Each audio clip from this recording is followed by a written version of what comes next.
Halo yuk, kita berjumpa dalam YFC.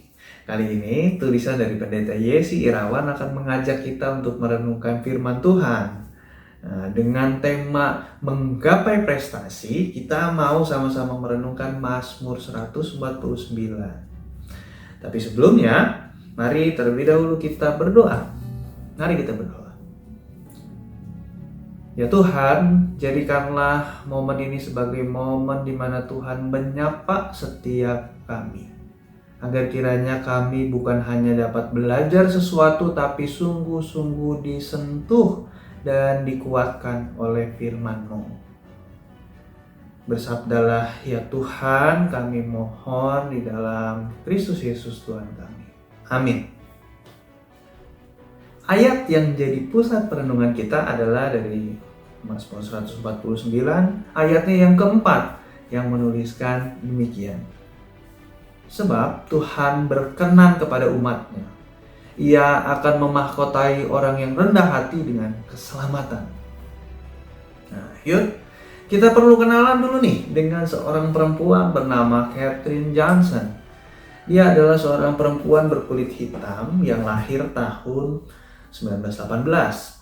Dia berprestasi di bidang matematika, bahkan berkontribusi pada kesuksesan program penerbangan pesawat luar angkasa Amerika Serikat, termasuk saat pendaratan Apollo 11 di bulan. Di balik prestasinya, ternyata dia punya iman yang kuat kepada Tuhan. Dan karena itulah dia mampu bertahan di tengah diskriminasi baik rasial, gender, serta dia menunjukkan prestasi yang mengagumkan. Segala kemuliaan dan hormat hanya bagi Tuhan. Mazmur yang tadi kita baca merupakan nyanyian kemenangan bagi umat Israel. Latar belakang nyanyian itu adalah masa ketika umat Israel mengalami penindasan oleh suku-suku di sekitarnya. Mereka berseru kepada Tuhan di tengah situasi itu, dan Tuhan memberi kemenangan, pembebasan, serta keadilan kepada mereka. Karena itu mereka menyadari bahwa kemenangan mereka atau suku-suku lain terjadi berkat pertolongan Tuhan. Mereka pun bersuka cita atas pertolongan itu. Mereka memuji, mengagungkan nama Tuhan dengan tari-tarian, alat musik, gambus, dan kecapi, rebana dan kecapi. Nah, ya, dari kisah Katherine Johnson dan juga pemazmur tadi, kita bisa belajar setidaknya dua hal. Yang pertama, kita belajar mengenai pentingnya keteguhan hati untuk meraih kemenangan dan prestasi sekalipun mungkin kita mengalami tekanan atau diskriminasi dalam lingkungan kita. Kedua, kita belajar tentang kerendahan hati untuk mengakui bahwa semua prestasi kita merupakan anugerah dan berkat pertolongan Tuhan yang bekerja di dalamnya. Dengan kesadaran itulah kita akan bisa hidup dalam rasa syukur yang mendalam kepada Tuhan. Nah, pertanyaannya yang perlu kita jawab adalah, kenapa umat Israel bersuka cita?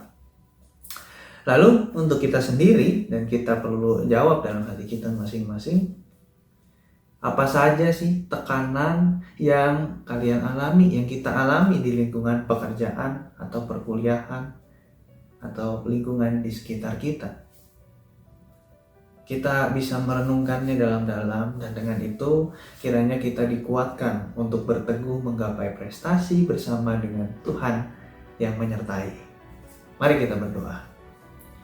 Makasih banyak Tuhan untuk sepercik pengingat bagi kami, agar kami bisa teguh di tengah tekanan yang mungkin menerpa kami, dan juga agar kami bisa menyadari dengan rendah hati bahwa semua bisa terjadi gak terlepas dari Tuhan yang menyertai. Kiranya kami dikuatkan untuk menghadapi apa yang jadi bagian kami. Maka kami mohon semuanya dalam Kristus Yesus, teladan kami. Amin. Demikianlah YFC kita kali ini.